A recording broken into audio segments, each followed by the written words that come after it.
ቢስሚላህ ወሰላቱ ወሰላሙ ዐላ ረሱሊላህ እንደገና ተመልሰናል። እንግዲህ የሐጅ ስራ አላህ Subhanahu Wa Ta'ala ያው ተቁርባቶች አድርጎታልና እንዲሁ ላይ መርላተ ላይ ሲታይ ጫዋታ ቢመስሉም ትልቅ ምስጢር ያዘሉ ነገሮች ናቸውና በሚገባ ልናቅ ይገባል። አንኳር ዋና ጉዳዮችን ነው የሚጠቅሰው። ዝርዝሩ ያው በሐዲስና በፊቅህ ኪታቦች በስፋት ተገልጿል። ግን ዋና ነጥቦችን ስተት ሊያመጡ የሚችሉትን ነገሮች እየጠቆመ ነው ያለው። ወሚን الناس ከዚህ ቀጥሎ እንደገና ለሰለላ ቀድያ ጣልቃ ይገባል። ቁርአን ያው በሚሄድበት ጊዜ ተርቲበን ጦቢዒ አይዝም። አንድ ነገር መናገር ያለበትን ነገር ይናገራል። በዛ ጣልቃ ደግሞ አንድ ነገር መግባት ካለበት ይገባል። እንዲህ አይነት ርዕስ ላይ ነው እና ያዝኩት ይሄ ርዕስ ሳያልቅ ሌላ ነገር መግባት የለበትም አይልም። ምክንያቱም እያንዳንዱ አንቀጽ የራሷ የሆነ መመሪያ ናት እና ክስተቱ ደግሞ ወህዩ በሚወርድ ጊዜ እለት ተለት የሚያጋጥማቸው ክስተት ለሚከሰቱት ክስተቶች ወዳው ተስር መመሪያ ይሰጣል። ስለ አንድ ነገር እየገለጠ ያለ አስቸኳይ ነገር ከመጣ በመሐከል እንደገና አስቸኳዩ ነገር ጣልቃ ይገባል ማለት ነው። ማናው ሰዎችን መስራት ያለባቸውን ነገር እንዲሰሩና እንዲያውቁ ነውና። ስለዚህ ወሚን الناس አለ ባልተጠበቀ መልኩ ስለ ሙናፊቆች ተንኮል ያነሳል እዚህ መሐከል ማለት ነው።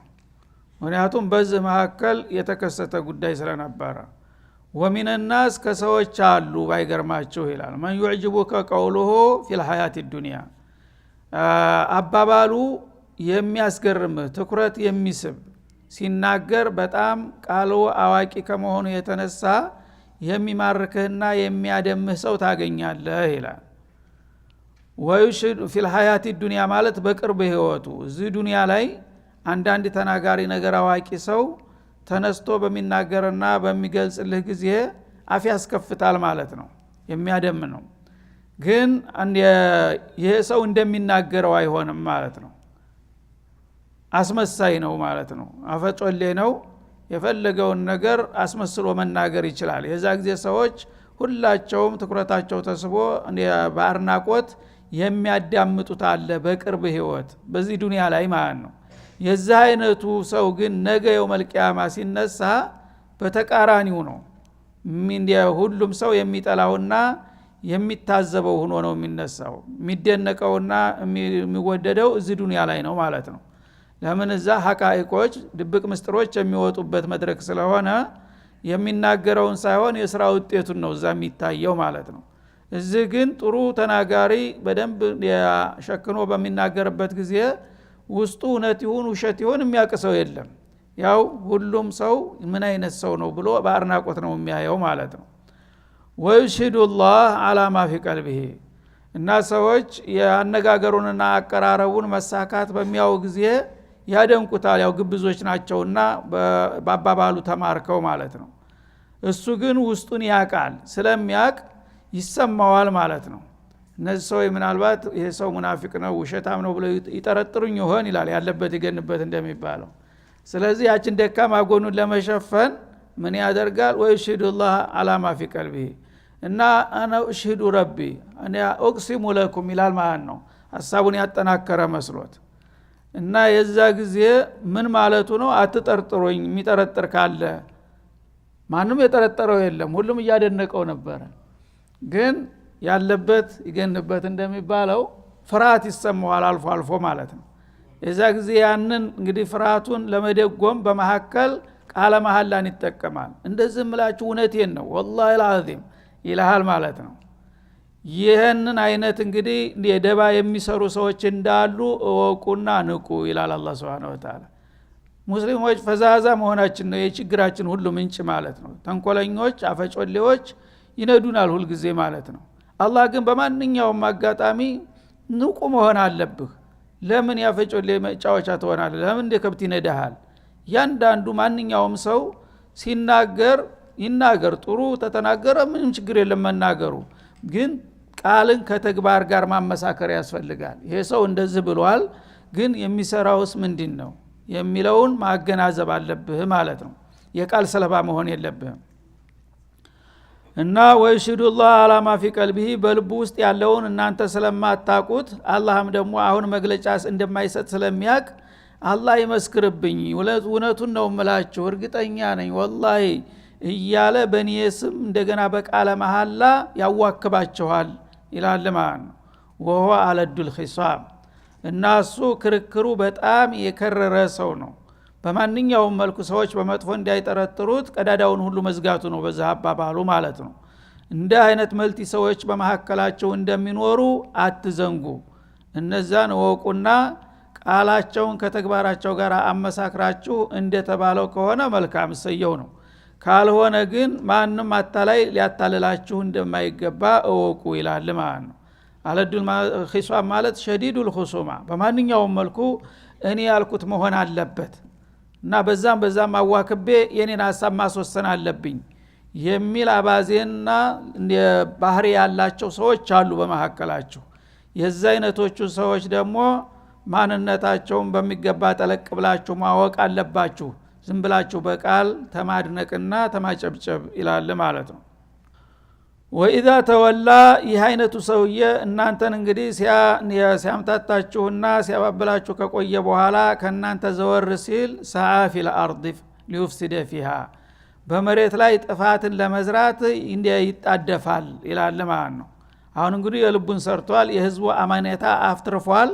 ካሁን በኋላ እኔም በመጥፎ የሚጠረጥረኝ ነገር የለም ይልና ተምሂድ ካረገ በኋላ የሚፈልገውን ፈሳድ በስውር ደግሞ ዘወር ብሎ ይሰራል ማለት ነው። እሱ የሚፈልጋቸውን ነገሮች የዛ ጊዜ እሱ እንደዚህ ይሰራል ብሎ አይጠቅም፣ ህብረተሰቡ ቅዱስ አድርጎታል ማለት ነው። የዛ አይነት እንግዲህ ደባ የሚሰሩ አሉ። አንድ ወንጀል ቢሰራ ማን ሰራው ከተባለ በእኔ ላይ ጣት ይቀስራል አይልም። እሱማ እንደ አይነቱ ሰው ይባላል፣ ሌላ ነው እንጂ የሚሆነው።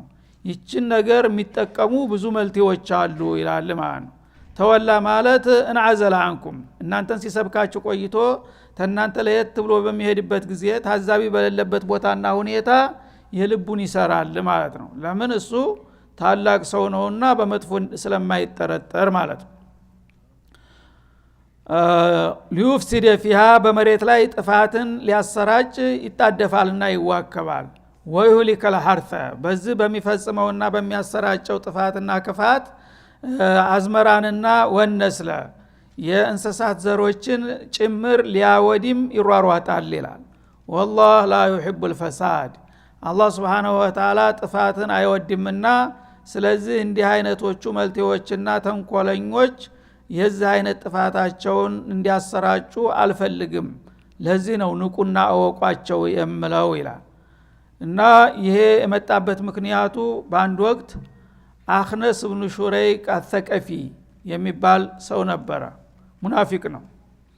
እና አመንኩኝ አለ። ነብዩ አለይሂ ሰላቱ ወሰለም እንቅስቃሴያቸው እያደገ ሲሄድ ወደፊት እንደሚሳካላቸው ገባው።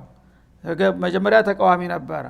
ይሄ ሰው የጋር መጋጨቱ የውጤቱ ጥሩ አይሆንም እና እንግዲህ ሳይመሽብኝ ቶሎ ከሱ ጋር መግባባት አለብኝ አለና በጣም የታወቀ ተናጋሪ ነበረ። ሂዶ ነብዩን ይሰብካቸው ጀመር ማለት ነው። በጣም እንደሚወዳቸው እንደሚያከብራቸው እስከ ዛሬም በነገ ዛሬ ነው እንጂ የቆየሁት መቆየት አልነበረብኝም ብሎ በሚገባ ሰበካቸው። እሳቸውን ጭምር ወሂ ካልወረደ ያው ገይባ ያውቁም።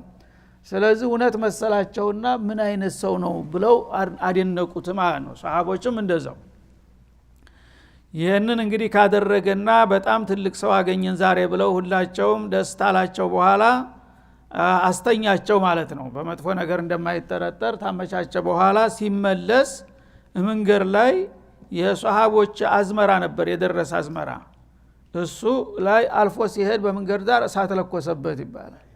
የህቅዱ ብዛት ተመልከተ። አመንኩኝ ብሎ ሲሰብክ ነብዩን ወደውታለሁ አከብረውታለሁ እንደህን የመሰለ ኑር እስከ ዛሬ እንዴት አመለጠኝ ሲል ቆይቶ አንደገና እንስሳዎች አህዮች ምናምን ሲያገኝ የሙስሊሞቹ ናቸው ሲሉት እንስሳዎቹንም በጦር ወጋቸው።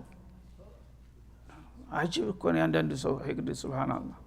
ይሄ በዚህ ምክንያት ነው። እናንተ ጋር ሲምል ሲገዘት እንደዛ ሲያደማችሁ ያኔ መሰለ ዲስኩርስ ያስደምጣችሁ ሁሉ ሲመለስ እንዲህ አይነት ጥፋት የሚፈጽም ግፈኛ አለ። ይሄንን እንግዲህ አዝመራ ያቃጠለው እንስሳዎችን የጨፈጨፈው ሰው ማን ነው ሲባል ማን ነው? እሱን ጭራሽ ማንም ሰው አይጠረጥርም። የታወቀ የተከበረ ሰው ነው። እና አላህ ግን Subhanahu Wa Ta'ala ያ ተናንትና እኮ ሲደሰኩርላቸው የዋለው ሰው ነው ወንጀሉን ሰርቶ የሄደው ላጋለጠው ማለት ነው። ይሄ ሙገፈል መሆን የለባቸውም። መልካም ቃል የተናገረ ሁሉ ቅዱስ መሰላችሁ እንዴ? ማንንም ምስኪን አንድ ጎስቋላ በዛ አካባቢ ሲዘዋወር አግኝታችሁ አንተ ነብላችሁ እንዳትይዙት ደግሞ እኔ ነግራችኋለሁ ወንጀለኛውን ያ የተናንትናው ኸጢብ ነው እንዲያደረገው ብሎ ቁጫላ አላህ Subhanahu Wa Ta'ala አንድ ይሄ ነው። በሌላው በኩል እሱ መነሻ ይሁን እንጂ የዚህ አይነት ባህሪ ያላቸው ሰዎች በኩል ዘማኒ ወመካን እንዳሉ ድርስ መመሪያ መስጠቱ ነው ማለት ነው። እና ከሰዎች መካከል በማንኛውም የህብረተሰብ መካከል እንወርባዎች በመላሳቸው የበላይነትን ሊቀዳጁ የሚያምራቸው አሉ በየዘመኑና በየሀገሩ ማለት ነው። ይህንን የሚያደርጉ ሰዎች እንዳሉ አውቃችሁ ጠንቀቅ ማለት አለባችሁ። መልካም የተናገረ ሁሉ ደግ ሰው አርጋችሁ አትውሰዱ በየዋህነት ይላል ማለት ነው። እና እናንተ ጋራ ሲሰብካችሁና ሲደልላችሁ ከቆየ በኋላ ወይዳ ተወላ ሰአፊል አርድ ከናንተ ዘወር ሲል ተነጥሎ በሚሄድ ጊዜ ወይም ቢጤዎቹን ሲያገኝ በምድር ላይ ጥፋትን የሚዘራና የሚያሰራጭ በጥፋት ተለኮ ላይ የሚተጋ እንዳለ እወቁ ይላል። ይህንን በማድረጉ ሊዩፍሲደ ፊሃ በመሬት ላይ ጥፋትን ሊያስፋፋ ነው። ወይሁሊከል ሐርተ አዝመራንና ወነስለ እንስሳትንም ሊያወድም ነው ይሄን ያደረገው ይላል። ያ ሰበብ ንዙሉ እንዳለ ይቀመጥና አሁን ግን በአጠቃላይ በማንኛውም ጊዜ የዚህ አይነት ተልኮ ያላቸው ሰዎች በሚሰሩት ግፍና በደል በእነሱ ወንጀል ሳቢያ አገር እንዲጠፋ ያደርጋሉ ነው የሚለው በጥቅሉ። ማለት ምንድነው? ወንጀለኛ እንግዲህ የሰው አላየኝም ብሎ ወንጀል ባሰራጨ ቁጥር በህብረተሰቡ መካከል ብጥብጥ ነው የሚፈጠረው። ወንጀል ከተፈጸመ ወንጀል የተፈጸመበት አካባቢ ማን ነው እንዲህ ያደረገው ይባላል። ስለዚህ ሰው ነው አንተም የምትጠላውን የምትጠረጠው ገሌ ይሆናል ትላለህ፣ እኔም ገሌ ይሆናል ትላለህ። መተማመን ጠፋ በመካከላችን ማለት ነው። ከዛ ፈሳድ መጣ፣ አላህ ይቆጣል፣ ያ ድርቅ ይመጣልሃል ማለት ነው። ጦርነት ይመጣልሃል በዛ ምክንያት።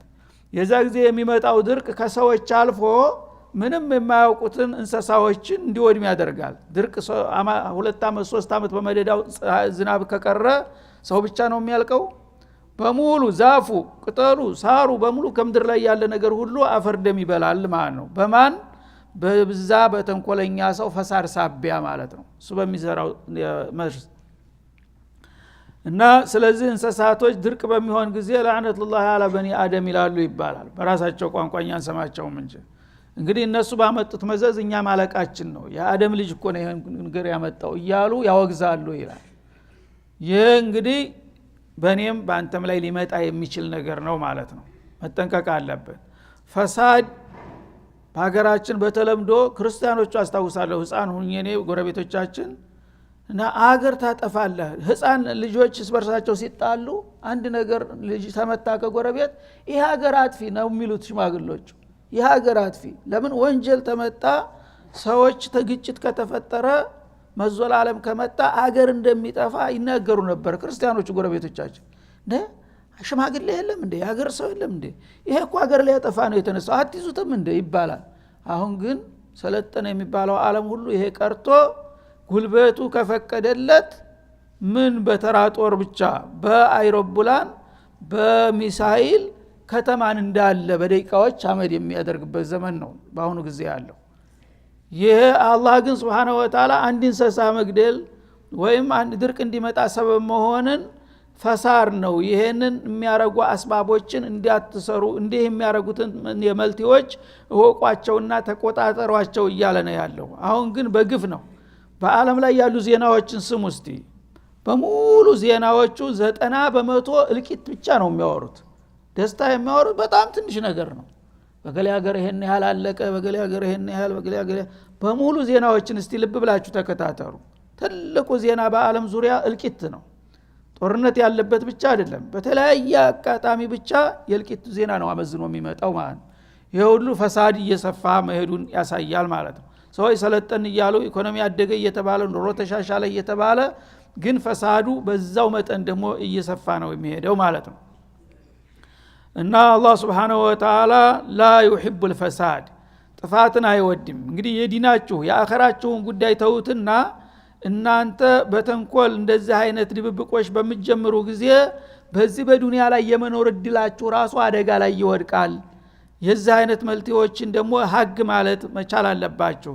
መራ ሚንኩም ሙንከረን ፈሊገይሩ እንደተባለው እና ሙፍሲዶች ትንሽ አጥፊዎች ትንሽ ወንጀለኞች አገር በሙሉ እንዲጠፋ የሚያደርጉ እነሱ ናቸውና ሁሉም ሰው ወንጀለኛ አይሆንም። በማንኛውም ጊዜ ቢሆን ጥቂት ወንጀለኞች ናቸው አገር የሚያጠፉት። ስለዚህ አንድ ቀን ነብዩ አለይሂ ሰላቱ ወሰለም የሆነ መናማዩና ደንግጠው ተነሱ። መዲና ላይ ተተነሱ በኋላ ወይሉ ሊልዓረብ ሚን ሸሪን ቀድ ይቅተረብ ቀድ ፉቲሐ اليوم من ردم يأجوج مثل هذه አሉ። ወይሉ ሊልዓረብ ሚን ሸሪን ቀድ ይቅተረብ በጣም ሰውነታቸው ተለዋወጠ። የጊዜ ባለቤታቸው ደነገጠችና አነህሊኩ ወፊነ الصالحون ያ ረሱላህ አለቻቸው። እና የአላህ ወዳጆች ትልልቁ ሰዎች እያሉ እነ ወንጀል የተሰራ ብሎ አላህ ያጠፋን ይሆን እንዴ አለች። ነዓም ኢዛ ከثر الخبث አሉ። አሁን ትልልቅ ሰዎች መኖሩ ምን ፋይዳ አለው? አጥፊዎች ከበዙ አሉ። አጥፊዎች ከበዙ አህለል ፈሳድ ከበዛ ነብዩ አለ ስዲቆች አሉ ሷሊሆች አሉ ብሎ አይተውም። ምክንያቱም አላህን የሚያስቆጣ ወንጀለኛ ከበዛ ያ በርሰንቱ እያደገ በሄደ ቁጥር ሷሊሆችን ከፈለገ ይወስዳቸውና ሌላውንም ይጠርገዋል ማለት ነው። ስለዚህ የአላህ ነብይ እያሉ ምንም ነገር አይመጣብንም ብላችሁ መዝናናት የለባችሁም። ስዲቆቹ ኹለፋዎቹ እያሉ ምንም ነገር አይመጣም ማለት እንኳን አይቻልም። ፈሳድ በተቻለ ቁጥር መጥፋት አለበት። መጥፋት እንኳን ባይቻል መቀነስ አለበት ማለት ነው። ፈሳድ በርሰንቱ በቀነሰ ቁጥር ሰው ልጆች የመኖር እድል ይኖራቸዋል። ፈሳድ እያደገና እየናረ ከሄደ ግን የአኺራው ጉዳይ አይደለም። እዚህ ዱንያ ላይ የመኖር እድልህ አደጋ ላይ ይወድቃል ነው የሚለው አላህ Subhanahu Wa Ta'ala። ስለዚህ ወይሊከል ሐርተ ወነስለ የሚለው መጀመሪያ ሰበብ ኑዙል ላይ እንደተባለው ሙባሸረተን አዝመራ ያቃጥላል ወይም እንስሳ ሰውን ይጨፈጭፋል የሚለው ሳይሆን በዚህኛው አባባል በሚፈጽመው ወንጀል ሳቢያ አላህ ይቆጣና በላ ይመጣል ማለት ነው። በዛ በበላው ሳቢያ ሁሉን ነገር እርጥቡንም ደረቁንም ያቃጥለውና አገር እንዳልነበረ ይሆናል። ይሄንን ወቁና ተጠንቀቁ ይላል ማለት ነው። ወኢዛ ቂለ ለሁ ተቂላህ የዚህ አይነቱ አፈጮሌ ታዳ ከሰዎች ጋር ሲሆን መልአክ መስሎ ዘወር ሲል ሰይጣን የሚሆነው አላህን ፍራንተ ሰው ተው የያዝከው አካሃድ ትክክል አይደለም ብለው የቅርብ አዋቂ ጓደኛ ዘመዶች ሊሞክሩት ሲሞክሩ ደግሞ አላህን ፍራ አካሃድ እኛ ትክክል አይደለም ሰው አላወቀብኝም ታዛቢ አላየኝም ብለህ የምትሰራውና የምታወራው ነገር እኮ ጥሩ አይደለም ተው አላህን ብትፈራ ይሻልሃል ተብሎ ምክር ሲሰጠው አخذቱል ዒዘቱ ቢልኢስም እና ትቢት የበለጠ ይገፈትረዋል በወንጀል ላይ ማለት ነው። ለምን አላህን ፍራ አባላለሁ? አንዳንዶቹ ተቂላ ሲባል አንተ ተቂላ ይላል እንደ ስድብ ቆጥሮት ማለት ነው። ተቂላ ማለት በጣም ጠቃሚ ምክር እኮ ነው። አላህን መፍራት ለሁላችንም ስንቅ መሆን አለበት። ወተዘወዱ فإن خير الزاد التقوى እንዳለው ማለት ነው። ግን እተቂላ ያ ፉላን ሲለው አንድ ሙኻለፋ በሚያይበት ጊዜ ደሙ ይፈላና የበለጠ ምን አጠፋ ብሎ ደንገጥ ማለት ሲገባው አንተ ተቂላ ይለዋል ማለት ነው። እና ይሄ ትቢት ነው። ትቢቱ የበለጠ እንደገና ያንደረድረዋል። መጠርጠር ካልቀረማ ይልና የበለጠ በዛው ላይ ሽንጡን ገትሮ ይከራከራል አለል ሐቅ መስሎ ማለት ነው። አخذቱል ዒዘቱ ማለት አልሐሚየቱ ማለት ነው። ሐሚየተል ጃሂልያ ደራ ይዘውና እኔ እንዴት በመጥፎ ተጠረጠርኩኝ እያወቀ መጥፎ እንደሚሰራ እያወቀ ለምን ሰዎች በመጥፎነቴን ይናገራሉና ማስጠንቀቂያ ይሰጡኛል። ስለዚህ ከላይ ላይ ዲፋዕ ማድረግ አለብኝልና ባለ በለለ ኃይሉ ተነስቶ ይከራከራል ማለት ነው። ይልኢስሚ በወንጀል ላይ የበለጠ የደራው ያንደረድረዋል ማለት ነው።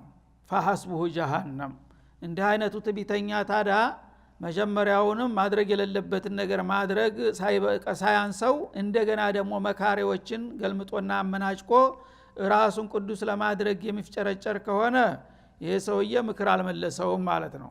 እና መከረው እምቢ ካለ እንደሚባለው ያኔ የመጨረሻው ምን ይሆናል? فحسبه جهنم በቂው ጀሃነም ትሆናለች። እንግዲህ መጀመሪያ አቂል እንደመሆኑ ይሄ አይነት አካሃድ መጥፎ መሆኑን አውቆ ራሱን በራሱ መመለስ ነበረበት። ከዛ አልፎ ደግሞ ዘመድ ወዳጆች ሲመክሩት እምቢ የሚልና በትቢት ተንደርድሮ አካከ ዘራፍ የሚል ከሆነ ይሄ ደንበር አልፏልና ዳኝነቱን ለኔ ተተውታላችሁ ጀሃነም ተደግሶለታል ይላል አላህ Subhanahu Wa Ta'ala። ወለቢሰል ሚሃድ ጀሃነምም ለሱ ምንኛ የከፋች ምንጣፍ ናት ጀሃነምን እንደ ፍራሽ አደረገለት ማለት ነው እና ጥሩ የፍራሽ አዘጋጅተን እየጠበቅነው ነው እዛች ላይ ያርፋል ግድለም ይላል ማለት ነው እና እንግዲህ እያንዳንዳችን ራሳችንን መጠርጠር ይኖርብናል አንድ ነገር እንደዚህ አላህ Subhanahu Wa Ta'ala ተጠር ያሉ ቃላቶችን እና አያቶችን በሚሰነዝር ጊዜ እኛ ሁሉ ጊዜ ሰዎች ስንባል አሻግረን ነው የምናየው እና ራሳችን ላይናችን ቅርቡ ፊታችን ነው ተአካላችን ሁሉ አይደለም ግን አይናችን ፊታችን ላይ ሆኖ ፊታችንን አያይም ሌላውን ሩቅ አካል ነው አሻግሮ የሚያየው እንደዚህ ነው አይብ ነገርም ከተነሳ ትችትም ከተነሳ እገሌ ይሆናል እገሌን የመሰሉትን ሰዎች ነው ብለን ነው ጣት ምንቀስረው ማለት ነው እኔ እኮ ለሆን እችላለሁ የሚለውን እንረሳለን ይሄ የሰው ልጅ ድክመት ነው ማለት ነው እያንዳንዳችን ሁሉ በኒ አደም ኸጣ ወኸይሩል ኸጣኢነ ተዋቡን እንዳለው ሁሉም ለስተት የተጋለጠ ነው የስተት ፐርሰንቱ ሊለያይ ይችላል ያንዱ በዛ ያንዱ አነስ ያንዱ ከበድ ያንዱ ቀለል ሊል ይችላል እንጂ ሰው ከተባለ ደካማ ጎን አያጣውም ማለት ነው ራሳችንን ከገመገም ተማንም የበለጠ እናቃለን ራሳችን ምን እንደምንሰራ ከሰዎች ጋር ሰውን ምንሰራው ምንናገረው ምንድነው ብቻችንን ስንሆን ምናረገው ምንድነው ይሄንን ራሳችንን መገምገም አለብን ማለት ነው ይሄንን እንግዲህ በሚባልበት ጊዜ ግን ሩጦ ቀድሞ እገሌን የመሰሉትን ሰዎች ነው አይደለም እንላለን ማለት ነው እኔን ነው ብለን ነው ማየት ያለብን እኔን ነው ሌላውን ማምናቃለሁኝ ከላይ መልካም መጥፎ መስሎ ኸይረኛ ሊሆን ይችላል ብለን ነው በአክስ ነው መገመተ እኔ ግን አቃለሁኝ ሰዎች ጥሩ ሰው ነው ብለው ያመጉሱኛል ያደንቁኛል እኔ ግን አቃለሁ ጌታዬ ምሰራውን ጥፋቴን ብለህ ከጌታ ጋራ መታረቅና መስማማት ያለብህ መጀመሪያ ወደ ራስህ ታርጌት ስታረግ ነው ማለት ነው እና ومن الناس من يشري نفسه ابتغاء مرضات الله በአንጻሩ ደግሞ እንደገና ተቃራኒውን ሰው ይጠቅሳል ማለት ነው አንዳንዱ ከላይ ቅዱስ ውስጡን ርኩስ ይሆናል ማለት ነው እንዳለፈው ሌላው ደግሞ ከላይ ደካማ በሰው ዘንዳ ቦታ የሌለው ይሆንና አላህ ዘንድ ደግሞ ትልቅ ይሆናል ማለት ነው ይሄ ሁሉ ሁለቱንም በራሳችን ላይ ማምጣት አለብን እኔ ለምሳሌ ደካማ ሆኜ ሰዎች የሚንቁኝ ቦታ የማይሰጡኝ ከሆነ ምናልባት ከጌታዬ ጋር ያለው አላቃ ምን ይመስላል ብዬ በገመግም ከጌታዬ ጋር ያለው ጥሩ ነው ምንም ግን የጌታዬ ከለከለውን ሰርቻ አላቅም ያዘዘኝንም አጓድል ያላቅም የሚል አቋም ካለኝ አላህ ዘንድ ቅዱስ ነኝ ማለት ነው ሰዎች ግን ይንቁኛል ችግር የለም እሱ ይናቀኝ ምን ይጎዳኝ እሱ የፈጠረ ጌታ ጋር ከተስማማሁኝ ማለት ነው በተቃራኒው ደግሞ ከሰዎች ዘንዳ ትልቅ ቦታ ተሰጥቶት የሚወደስ የሚመጎስ ይሆናል ውስጡን ግን ከአላህ ጋር ኸርባን ነው ማለት ነው ይሄ ሰዎች ማደንቁት ምንድነው ጥቅሙ ስለዚህ ሰዎች ሁሉ ጊዜ ከዛ አይወጡም ማለት ነው ወይ በሰው ዘንዳ የሚደነቁ ናቸው ወይ የሚናቁ ናቸው በአላህም ዘንዳ ወይ የሚወድቁ ናቸው ወይ የሚነሱ ናቸው ማለት ነው ሚዛኑ ግን ይለያያል የአላህ ሚዛንና የሰዎች ሚዛን የተለያየ ነው ማለት ነው እሱም ያዩ ውስጡን እነ ሰዎች የሚያዩት ላይ መርላ ነው እና ስለዚህ ምን አለ ወሚን الناس ከሰዎች አሉ من يشري نفسه من يبيع نفسه ራሱን የሚሸጥ ሰው አለ አለ ابتغاء مرضات الله يا اللهን ውዴታ በመሻት ያ አላህን ውዴታ በመናፈቅ ሁሉን ነገር ለአላህ መሰዋት ፈልጋለሁኝ ሌላው ቀርቶ መተኪያ የሌላት ነፍሴን እንኳን ካስፈለገ ለአላህ ልሰጥ ዝግጁ ነኝ የሚሉ ጎበዞች ደግሞ እንዳሉ አቃለሁኝ ይላል አላህ Subhanahu Wa Ta'ala እና يشري شرع بمعنى باع وبمعنى اشترى ሁለቱንም ማዕና ይይዛል እዚህ ላይ من يشري نفسه ማለት من يبيع نفسه ራሱን የሚሸጥ ሰው አለ ማለት ነው ተእخلاص ብዛት የተነሳ እንኳን ጉልበቱን እንኳን ገንዘቡን እንኳን ጊዜውን ንብረቱን ይቅርና ነፍስህን ፈልጋለሁኝ ዛሬ ለኔ ተሰዋ ቢለው አላህ ቅር የማይለው ጎበዝ አለ ማለት ነው እና ለጌታ የሰጠኸኝ ነፍሴን አንተ አይደለህም እንዴ አንተ ተፈለካት ለአንተ ቁርባን ቢሆን ደስ ይለኛል ብለው የአላህን ውዴታ ለማግኘት ሲሉ ነፍሳቸውን እንኳን የማይሳሳሉ ለኔ ለመስጠት ይላል ወዳጆቹን ደግሞ ሲያደንቃቸው እነዚህ ሰዎች ግን በደካማዎች እይታ ቦታ የሌላቸው ሊሆኑ ይችላሉ ሩባ አሽዓሳ አኽበረ መንቡድን ቢልባብ አሉ ላ ይؤበሁ ለሁ ራሱ ጨብራራ የሚል ሰው የሚቀም ሰው የሌለው ጎስቋላ ሰው ዘንዳ በር ላይ እንኳን ቢመጣ ምን ልታረግ መጣ ዞር በልባክ ተብሎ እንደውሻ የሚገለመጥ ስንቱ ነው አላህ ዘንዳ ቦታ ያለው አሉ ረሱል አለይሂ ሰላቱ ወሰለም። በተቃራኒው ደግሞ ስለዚህ መርዳት ኢብቲጋእ መርዳቲላህ ጦለበ ሪዶላህ የአላህን ውዴታ ፈልጎ ሌላው ቀርቶ ነፍስህን እንኳን ስጥ ቢሉት ወደ ኋላ የማይልና የማያንገራግር እንዳለም ይታወቃል። ከነዛ ለመሆን ነው መጣር ጎበዝ ማለት ነው የሚለው። ወላሁ ረኡፉን ቢልዒባድ እና አላህ Subhanahu Wa Ta'ala በባሮቹ እጅግ ሩህሩህ ነው። ጉዳችሁን እያወቀ እንግዲህ በእናንተ ሚዛን እርኩሱን ቅዱስ ስታረጉ እንደገና ቅዱስን እርኩስ ስታረጉ ይሄንን ገበናችሁን ባይሸፍንላችሁ ኑሮ ጉዳችሁ ይፈላ ነበር። በባሮቹ ሩህሩህ ነውና ይሄን ሁሉ እያወቅኩኝ ነው ሸፋፍኝ ያዝኳችሁ። ግን እናንተ ዛሬ ብትሸፈኑ ነገ የምትጋለጡበት መድረክ ስለሚመጣ ልብ ልትሉና ቆም ብላችሁ ልታስቡ ይገባችኋል ይላል። ወሰለላሁ ዐለይሂ ወሰለም ዐለ ነብዩ